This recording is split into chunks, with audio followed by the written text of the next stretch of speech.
मुसीबत की।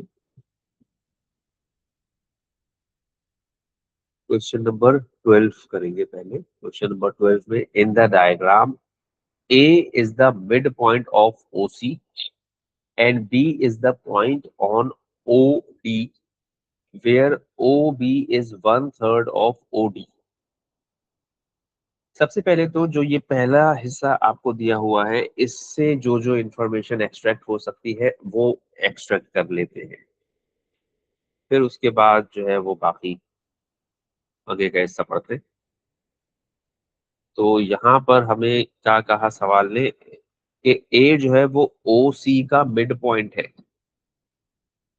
ठीक है, तो ए अगर ओ सी का मिड पॉइंट है तो आपको ओ से ए तक की वेक्टर दी हुई है, या ओ से ए तक की लेंथ एक तरीके से कहने के पता है। तो और क्या चीज पता चल गई?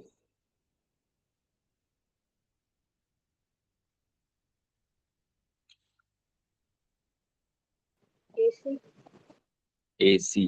ठीक है, ए सी की लेंथ भी कितनी, या ए सी वेक्टर ए सी भी कितना हो गया? ए। और एक और बात भी पता लगी है, और क्या पता लगा है? ओसी ओसी। ओसी की लेंथ भी पता लग गई कि ओसी की लेंथ कितनी है? बी है भाई, ओसी की लेंथ।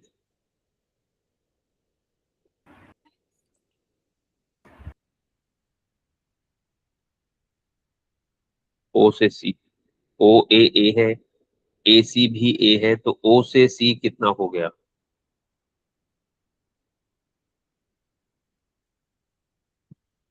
2A 2 ए।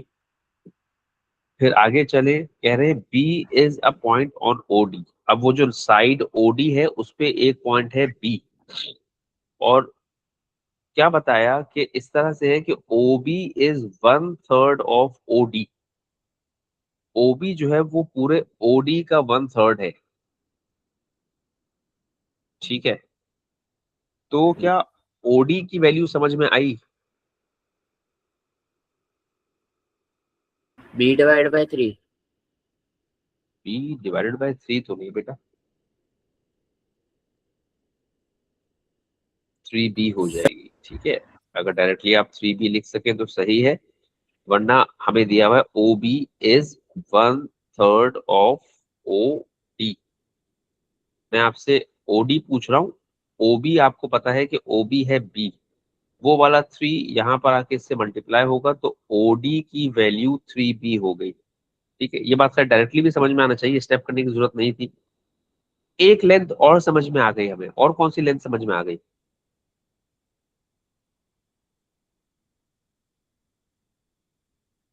एक लेंथ और भी समझ में आ गई हमें यहाँ। B B D, very good. B D कितना हो गया? 2B हो जाएगा। तो ओ से डी हो गया 3b।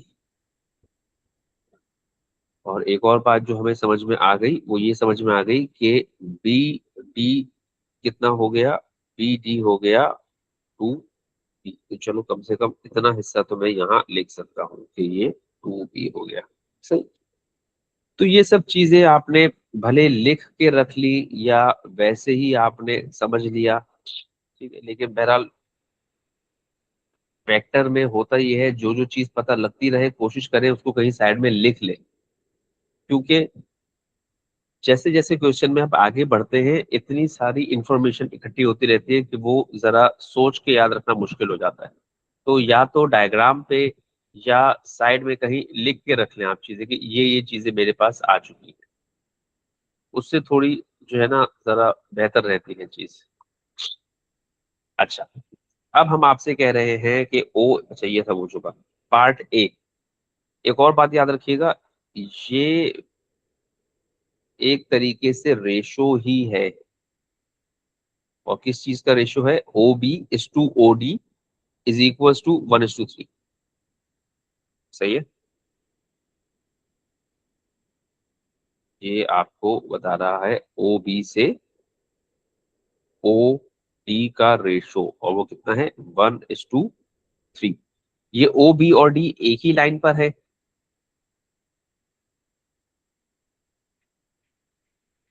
ओ बी और डी एक स्ट्रेट लाइन पर है,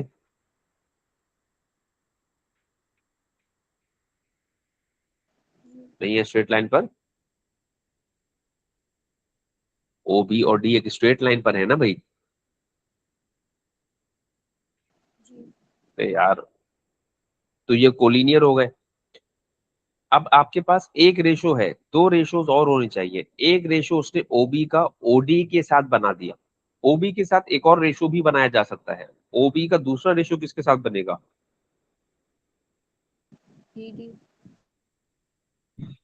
ओबी का दूसरा रेशो बनेगा बीडी के साथ। क्या हो जाएगा वो?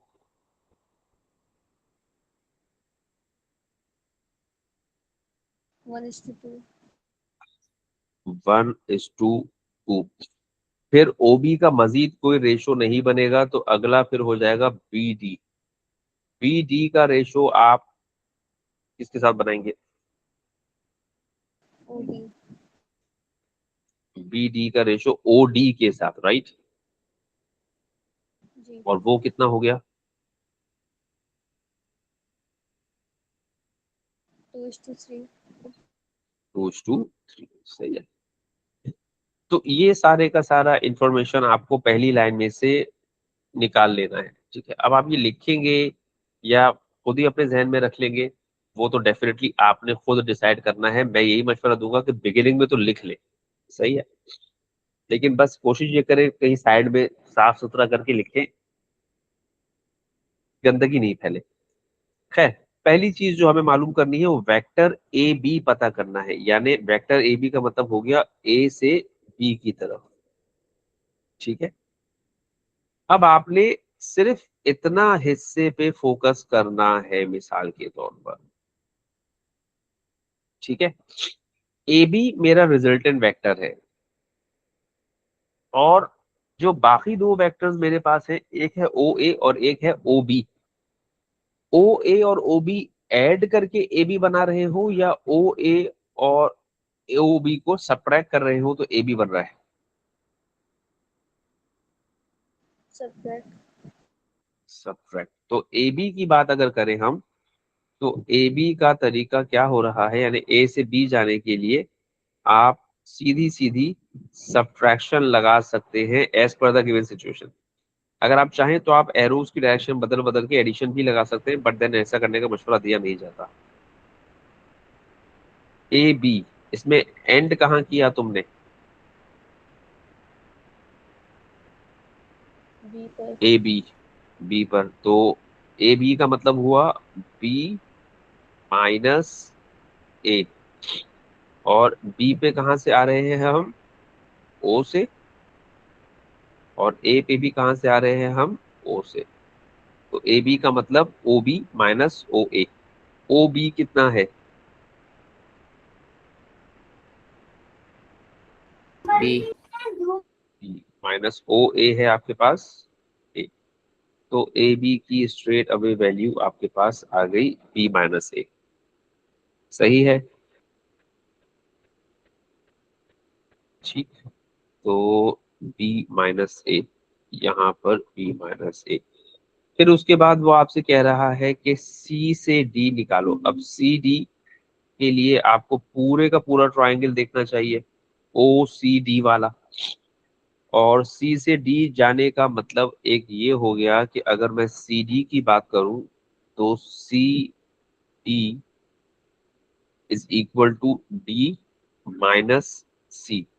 और डी पे आया हूं मैं ओ से, तो ये हो गया ओ डी।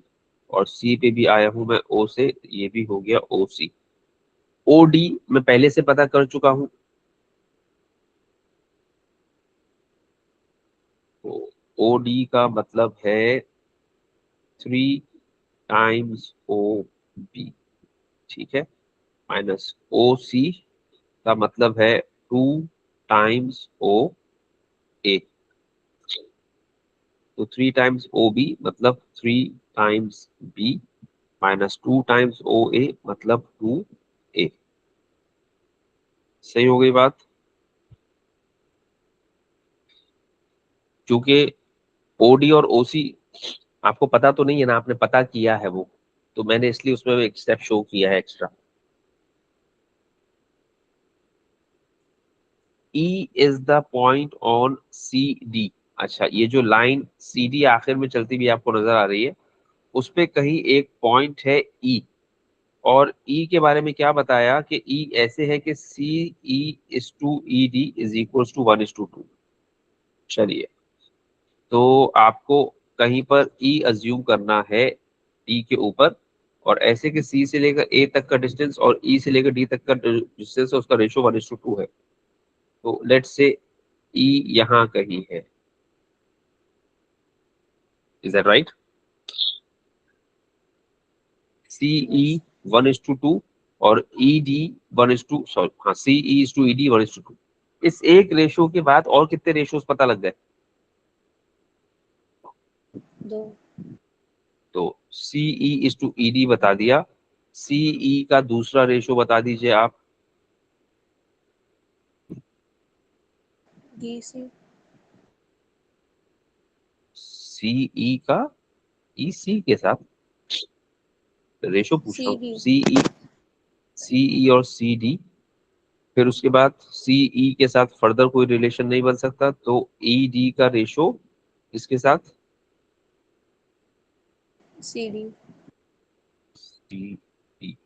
CE/CD कितना हो गया?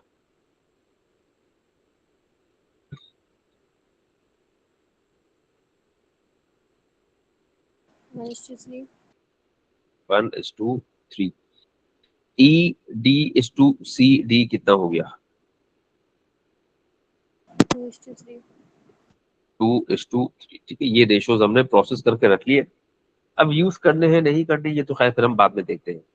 पार्ट 1 में हम आपसे कह रहे हैं कि क्या करो, express BE as simply as possible in terms of A and और B। सही है। अच्छा, आसान लफ्जों में आपने BE की वैल्यू निकालनी है। ओके, अब BE की वैल्यू के लिए क्या कर सकते हैं वो सोचना पड़ेगा। तो खैर फिलहाल तो ये हो गया भाई, इस तरीके से मिसाल के तौर पे अब ये हमने बनाई हुई है डायग्राम, तो थोड़ा सा आड़ा टेढ़ा होगा चीजें। BE, अब क्या BE के लिए कोई रेशो या BE के लिए एडिशन सब्ट्रैक्शन, क्या चीज?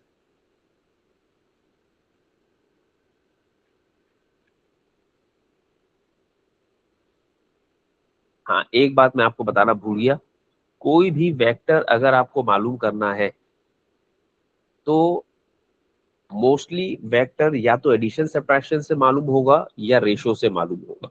सही, तो ये ध्यान में रखिएगा, कभी भी कोई भी वेक्टर, खास तौर पे वेक्टर का सवाल शुरू हुआ है अगर, तो शुरू के सवाल एडिशन सब्ट्रैक्शन और आखिर के सवालों में रेशो, कुल मिलाकर यही दो तरीके बनते हैं किसी भी वेक्टर को मालूम करने का मोस्ट ऑफ द टाइम्स। कभी कभी होगा कि कुछ बहुत ही टेढ़ा करना पड़ जाएगा आपको, वरना तो कोई भी वेक्टर एडिशन ऑफ वेक्टर्स के थ्रू या सब्ट्रैक्शन ऑफ वेक्टर्स के थ्रू या कहीं कहीं पर आपको कुछ और करना पड़ सकता है। सही है। तो अब मैं कह रहा हूं BE। BE, क्या किसी भी रेशो में BE इन्वॉल्व है? नहीं। सही, आपने बहुत सारे रेशोज लिखे या आपने बहुत सारे रेशोज सोचे, उसमें से कहीं पर भी रेशो में BE इन्वॉल्व नहीं है। तो इसका मतलब है BE को आपने या तो एडिशन ऑफ वेक्टर के थ्रू करना है या BE को आपने सब्ट्रैक्शन ऑफ वेक्टर्स के थ्रू करना है। सही है। अब हमें सिर्फ इतना समझना है कि B से E जाने के लिए हमारे पास क्या ऑल्टरनेट रूट है। B से E डायरेक्टली तो आप जा नहीं रहे, वो तो आपको मालूम करना है। तो B से E पहुंचने के लिए आपके पास ऑल्टरनेट रास्ता क्या है? पहले आप B से कहाँ जाएं और फिर कहाँ जाएं तो E पे पहुंच जाएंगे।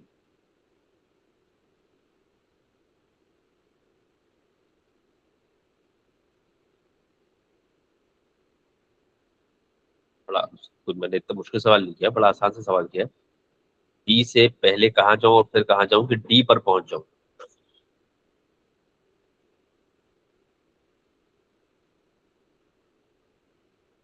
सर ए से बी, बी से ई और ई से डी। ए से तो नहीं, बी से स्टार्ट कर रही हो कहानी तुम। बी से ई जाना है। अब बी से ई सीधा तो नहीं जा सकती, तो बी से पहले कहाँ जाऊं, फिर कहाँ जाऊं, और फिर कहाँ जाऊं कि ई पे पहुंच जाऊं।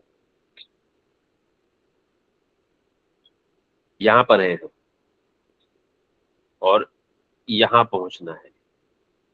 तो यहां पहुंचने का ऑल्टरनेट रास्ता, जैसे मिसाल के तौर पे मैं आपसे कहूं कि आप बी से पहले ए चले जाएं, फिर ए से सी चले जाएं, और फिर सी से ई आ जाएं। एक रास्ता ये हो सकता है।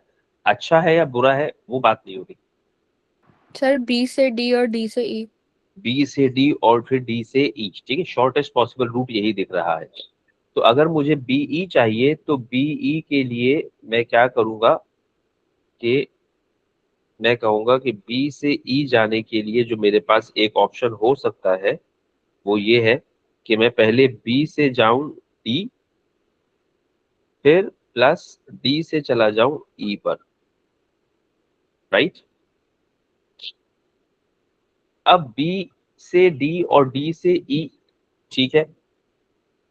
क्या मुझे बीडी पता है?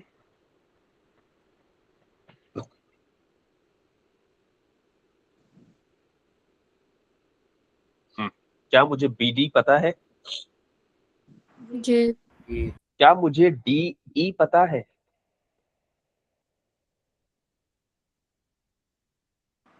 नहीं, मगर हम निकाल सकते हैं। मगर हम निकाल सकते हैं, ठीक है ना। यानी अगर आप देखें, आपको बीई पता करना है तो आपको बीडी बीडी आप कह सकते हैं कि आपको पता है, ठीक है। ईडी फिलहाल या डीई आपको नहीं पता। अब जब तक ये नहीं पता तब तक आप कुछ और नहीं कर पाएंगे। Is that okay? अच्छा, डीई पता करने का मतलब है कि ईडी पता हो या डीई पता हो तो बात एक ही है। सही। तो अब ये डीई या ईडी कहां से पता करोगे?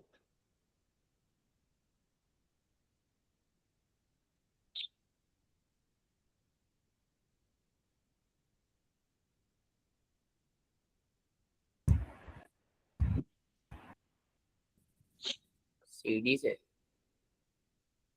सीडीज के साथ क्या करूंगा कि पता चल जाए? डिवाइड। मतलब रेशो लगाऊंगा ना। हाँ, रेशियो। ये जो रेशो या इससे बनने वाले जो दूसरे रेशोज हैं इनकी मदद से पता कर सकता हूं। सही है। जी। अब जैसे जो रेशो दिया हुआ है वो है C E is to E D equals to 1:2।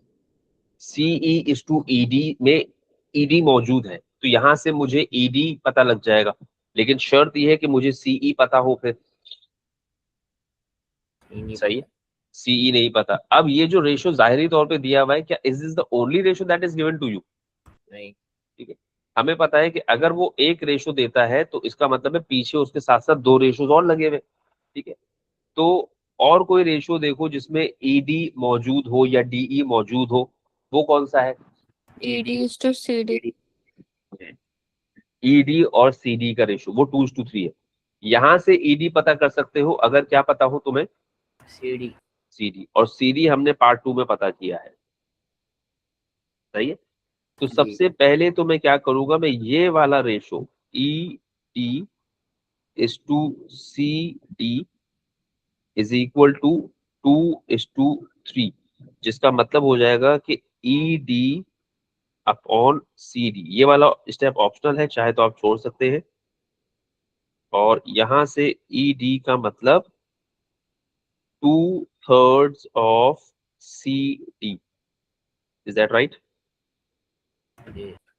तो सी डी की वैल्यू आपके पास थी, सी डी की वैल्यू क्या थी मेरे भाई? 3b-2a। -2 है। तो आपने लिखा 2/3, 3b-2a। अब ईडी की वैल्यू आ गई। ईडी की वैल्यू ये है तो डीई की वैल्यू क्या हुई?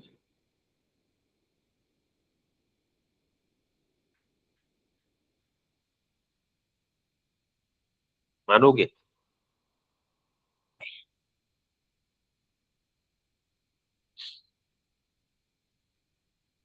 ज्यादा मैंने इसमें कोई मेहनत नहीं की, बस डायरेक्टली साइंस को मैंने बदल दिया। सही है, सही है बात। अच्छा, तो now that I have DE, अब I can go on and find out the value of BE. ठीक है, तो BE is equal to BD. BD कितना था मेरे पास? बीडी 2b है, सही है, प्लस डीई अभी हमने निकाला 2/3 टाइम्स 2a माइनस 3b, तो बीई हो गया 2b plus 4/3 times a minus 2b। सही है, बीई क्या 2b से 2b कैंसिल, ये 2b ऐसे आया था, आखिर में समझ में आ गया होगा, मल्टीप्लाई कर रहा हूं मैं, कुछ भी नहीं कर रहा हूं। सही है, जी सर। बीई आया 4/3 टाइम्स a। कितनी बात सही है? यानी ये जो बीई तुम देख रहे हो, दिस इज 4/3 a। ठीक। जी अच्छा जी, उसके बाद एक चीज और यहाँ डिस्कस बस कर दे रहा हूँ, कराऊंगा तो नहीं उससे। Question number, sorry method number 2 इसका बीई के लिए। जैसे बीई के लिए मैंने अभी एडिशन लगाई थी, मैं बीई के लिए एक और काम कर सकता हूं कि मैं कह दूं बीई इज इक्वल टू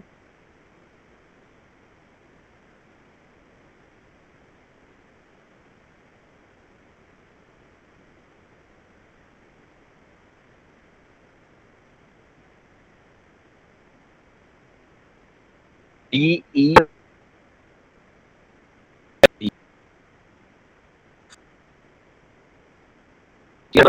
आवाज हो गई थी कि मैं बीई के लिए डीई माइनस डी बी भी कर सकता हूँ। ठीक है, यानी सब्ट्रैक्शन के थ्रू भी किया जा सकता है। ठीक है, डेफिनेटली आप भी जब एग्जाम में बैठे हुए सब लोग पेपर कर रहे होंगे तो सब लोग एक तरीके से सोचे, ऐसा जरूरी नहीं है, आप इसमें सब्ट्रैक्शन भी लगा सकते हैं। R B okay? जी अच्छा बेटा, ये जो तुमने चीज देखी ना,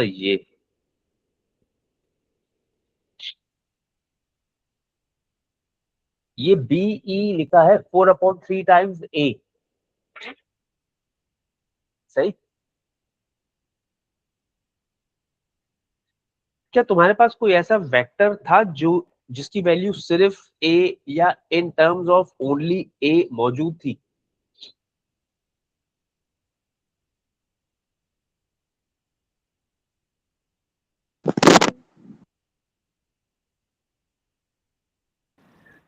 वो तो है। दोबारा बोलो मूसा।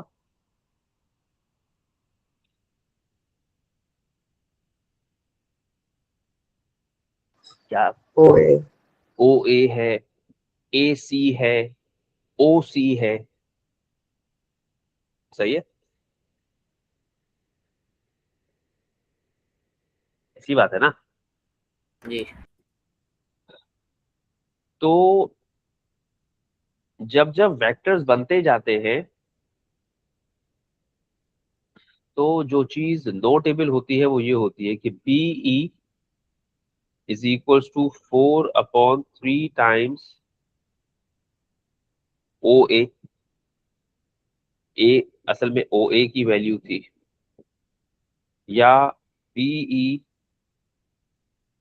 Is 4/3 times of A C. A C की वैल्यू भी ए थी, या ऐसे भी कह सकता हूं कि बीई इज कुछ टाइम्स ऑफ ओ सी। कितना टाइम्स है ये नहीं सोच रहे, लेकिन ये है कि बीई और ओ सी एक दूसरे के मल्टीपल हैं। ओ सी को आप किसी चीज से मल्टीप्लाई कर दे या बीई को किसी चीज से मल्टीप्लाई कर दे, तो दूसरा वेक्टर आ जाएगा। ठीक है, ये सारे के सारे रिलेशंस क्या बात बताते हैं?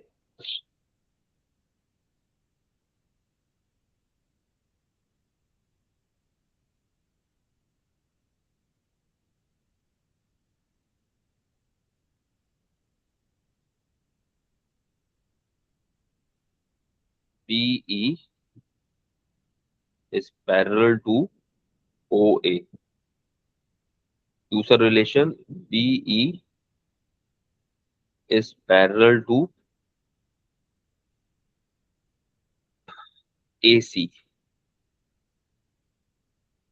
BE is parallel to OC। ये सारे के सारे रिलेशंस पैरेलल वेक्टर्स को स्टेट कर रहे हैं। सही है?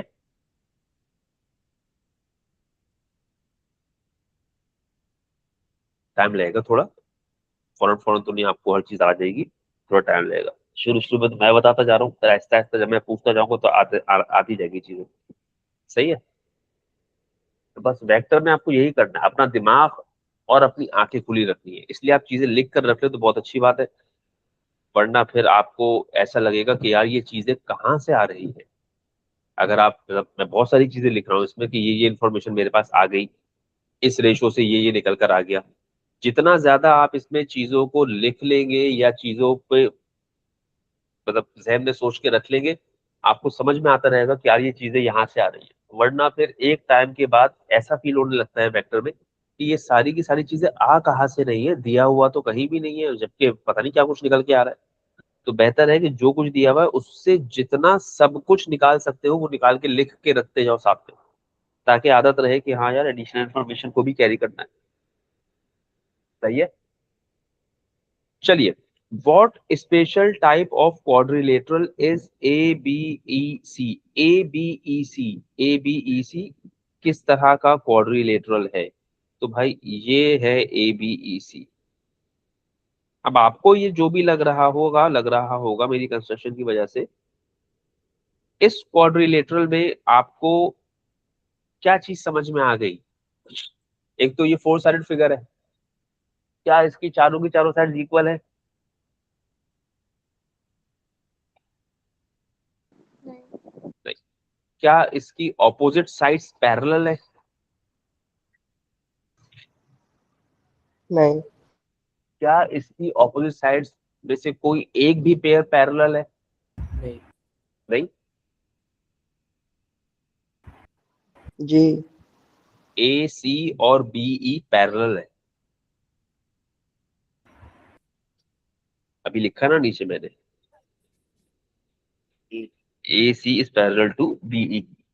सही है? ए सी और बीई तो पैरेलल है, बट ए बी और सीई पैरेलल नहीं है। अब देखिए, क्योंकि ये मेरी कंस्ट्रक्शन है तो आपको ए सी और बीई पैरेलल लग नहीं रहा होगा, ठीक है, लेकिन as per the calculation A C और बीई पैरेलल है। सही है? तो बनाते हुए तो आपको ये बात नहीं पता थी ना कि आप इसको पैरेलल रख के बनाते, आपने तो पहले पार्ट के हिसाब से कंस्ट्रक्शन की थी। तो जब आपने वैल्यू कैलकुलेट करी बीई की तो आपको रियलाइज हुआ कि बीई तो असल में एसी का कुछ टाइम्स है, मल्टीपल है, और अगर एक वेक्टर दूसरे का मल्टीपल है तो इसका मतलब है those two vectors are parallel. Is that right? बोलो सही है? जी। तो एक ऐसा क्वाड्रिलेटरल जिसमें एक पेयर ऑफ पैरेलल साइड हो। जी बेटा। सर आप वो पॉइंट फिर से रिपीट कर सकते हैं कौन सा पॉइंट? जो अभी इससे पहले कहा था आपने? इससे पहले मैंने कहा एक ऐसा क्वाड्रिलेटरल जिसमें एक पेयर ऑफ पैरेलल साइड हो, यही वाला। हाँ ये वाला। ठीक है, ये एक ऐसा क्वाड्रिलेटरल है जिसमें एक पेयर ऑफ पैरेलल साइड्स है। सही है? ठीक है। तो एक ऐसा क्वाड्रिलेटरल जिसमें कम से कम एक पेयर ऑफ पैरेलल साइड्स हो, वो क्या कहलाता है? ट्रैपेजॉइड, ट्रैपीजियम। ट्रेपेजियम। ठीक है। और अगर इस पैरेललोग्राम सॉरी इस क्वाड्रिलेटरल में ए बी और सीई भी पैरेलल हो जाए तो ये कौन सा पैरेललोग्राम, कौन सा क्वाड्रिलेटरल कहलाएगा? पैरेललोग्राम। ठीक है, यानी अगर AC BE के पैरेलल हो और AB CE के पैरेलल हो जाए तो उस केस में ये पैरेललोग्राम। ठीक है, फिलहाल मेरी कंस्ट्रक्शन जिस तरह की है आपको वैसे हो ये काइट लग रहा होगा। ठीक है, लेकिन जो हमारी कैलकुलेशन है वो हमें बता रही है कि AC is parallel to BE and this is all what we know. ठीक है, कि एक पेयर ऑफ पैरेलल साइड है इस क्वाड्रिलेटरल में, दूसरे पेयर के बारे में नहीं पता। तो ऐसा क्वाड्रिलेटरल जिसमें एक पेयर ऑफ पैरेलल साइड्स हो उसे हम ट्रेपेजियम कहते हैं। राइट? ठीक है, यस। अब एक बात आपको मैं बता देता हूं, क्या ही आप याद करेंगे। आप पेपर में बैठे हुए हैं और खुदा ना खास्ता जैसे आप पैदा हुए थे वैसे ही रह गए पेपर के टाइम पर।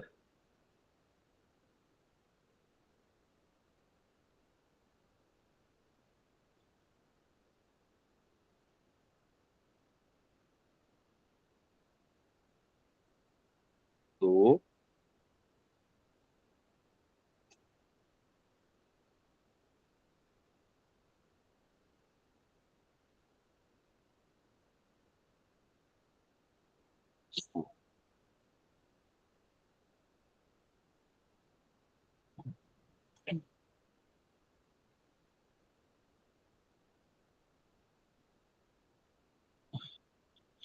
अगर ये सवाल पेपर में आ जाए और तुमसे कभी पूछे कि भाई वेक्टर की बात हो रही है कि भाई ये किस तरह का क्वाड्रिलेटरल है, अगर तो आप समझ पा रहे हैं सही तरीके से कि यार इस क्वाड्रिलेटरल की चारों साइड्स इक्वल है या इस क्वाड्रिलेटरल की ऑपोजिट साइड्स पैरेलल है या जो भी कुछ आप फिगर आउट कर पा रहे हैं, अगर तो फिगर आउट कर पा रहे हैं तो ठीक है।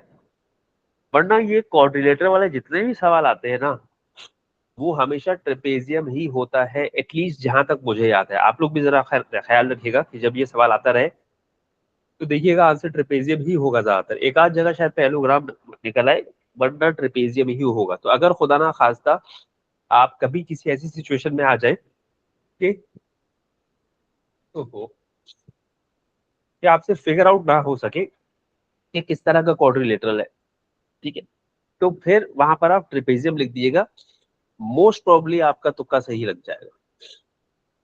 सही है?